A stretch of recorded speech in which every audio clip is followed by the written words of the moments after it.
Mr. Kent co-founded Charter Communications, Inc. in 1993, assuming the role of president and CEO, leading Charter to become one of the 10 largest cable operators in the U.S. In 1998, Microsoft co-founder Paul Allen acquired Charter, with Mr. Kent continuing in his role and growing Charter to the 4th largest cable operator in the country. The company went public in 1999 in what was then the 3rd largest IPO in U.S. history. Ever the entrepreneur, Jerry became chairman and CEO of Suddenlink Communications, also serves as CEO of Sequel 3, a telecommunications company he co-founded in 2002. His unwavering commitment to leading technology and service to his customers has been a hallmark of his career.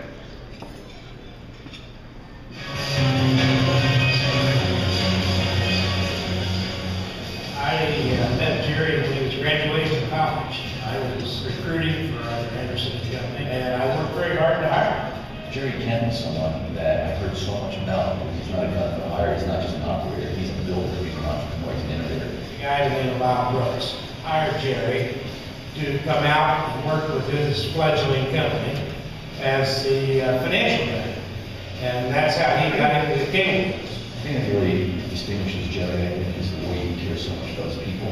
You know, culture for him isn't just a punchline or a throwaway word. Culture for him is as much a part of the investment thesis as anything that he does. And he's an unbelievable stickler for customer service. Over the last several years, suddenly we put $350 million in proactively to really take the plan to a whole other level. We didn't have to do that, but it was absolutely the right thing for the company and for the customers. But the Suddenlink cable plan itself is truly the most upgraded plan we could possibly have. And it's really a commitment that Jerry has made to the community and to the 6,000 people who work with Suddenlink that again, we're always going to be top of the curve. That's a real hallmark of the way he operates. Jerry is much more involved family-wise than you would expect for someone with his CEO credentials. His kids come first, his wife and his family are absolutely critically important to him. He has a great way of balancing work life and family life. Jerry is the sure thing for the Hall of Fame, really, because his track record is unparalleled. You look at his career, it's been marked by success. Jerry has done it, and done what he wants. Jerry, congratulations on being inducted into this year's Broadcasting Cable Hall of Fame. Couldn't happen to a better partner.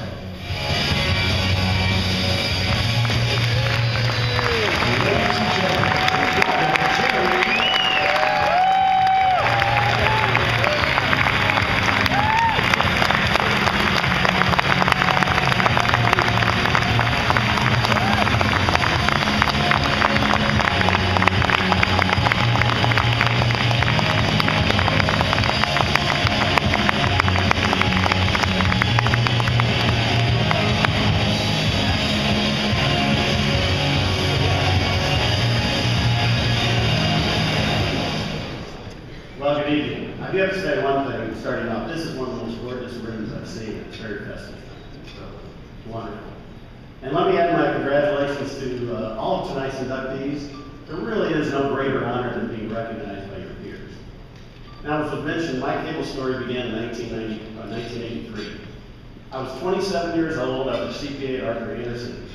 And I really liked it there. It was a good training ground. And the firm had a very strong culture that could positively influence your values and really how you treat people. But I was asked by one of my clients, the late Bob Brooks, to leave Arthur Anderson and come out to a startup cable company to head up mergers, acquisitions, and finance. I have to tell you, it was a tough decision. But Bob was pretty persuasive in attracting management talent.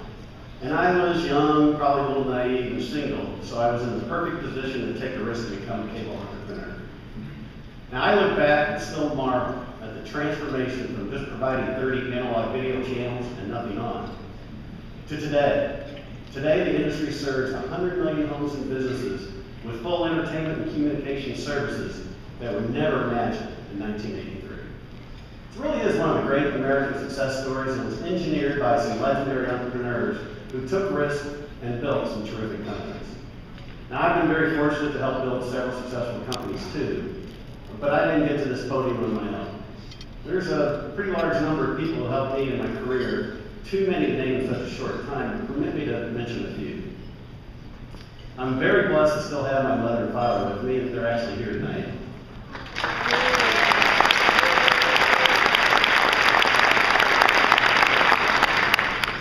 dad was an entrepreneur in several businesses. He owned a laundromat. And I remember our family sitting around the kitchen table at night sorting coins into wrappers for deposit. That was actually my first lesson in cash management. He also owned Ken's Frosty Cream, where several family members worked. I'll never forget the first banana split I made. It was so bad and nasty, I mean, it was really bad. But I went outside and refunded half the price to the customer. That was a lesson in product quality and customer satisfaction. Then one summer, Dad helped me get a construction job building houses in the St. Louis summer heat and humidity. That was a lesson, but I definitely didn't want to do for the rest of my life. So I learned a lot watching my dad operate his main business, real estate, and those other businesses. And while Dad worked night and day, Mom instilled in all 4 sons those Midwestern values, including hard work,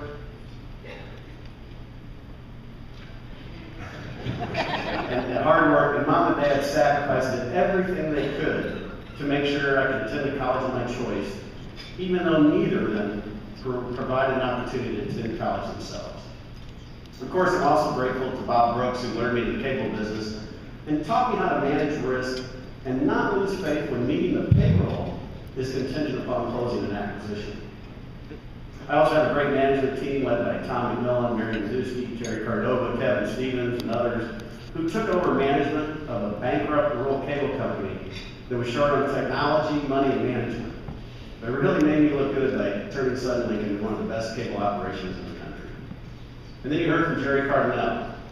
He traveled around half the world with me on a 2.5-week road show for the Charter IPO, which was mentioned was the then 3rd largest IPO in U.S. history. He's been a big supporter over the years. I'll never forget that it was his leadership that led investors to support $3 billion of acquisitions and a major investment in state-of-the-art technology that made Suddenlink what it is today. Dan Bernstein and Howard would have been terrific partners in Sequel 3. When Howard hired me out of college, he had a crew cut, and we nicknamed him Sergeant Carter. But that was actually out of respect to him. He's the best businessman I've ever worked with. He schooled me on being forthright, instilling the right culture in a successful organization, how to treat partners and employees, and frankly, so much more. I'm really lucky he took me under his wing and made it his lifelong mission to take that college kid and build him into a successful businessman. And last, but certainly best, is my wife, Jean. Everyone calls her the fun one in the marriage, and that's definitely true. She's also a great mother who's raised 2 children that I'm very proud of, and they're also here tonight. She has a big heart, and she actively supports those who aren't as fortunate as us, such as autistic children. But what people may not realize, though, is that she also gives me good business advice, because she's so astute about judging people. And she's unbelievably supportive in business. For example, in 1993, I came home one day while she was pregnant with her 2nd child. I told her we were starting a new company, Charter, and we were going all in. She didn't wince, she didn't hesitate or blink an eye, and she embraced the opportunity. And that's the type of support I get at home. And this award is much for her as it is for me. Thanks to everyone who helped me along the way, and thanks for this great honor.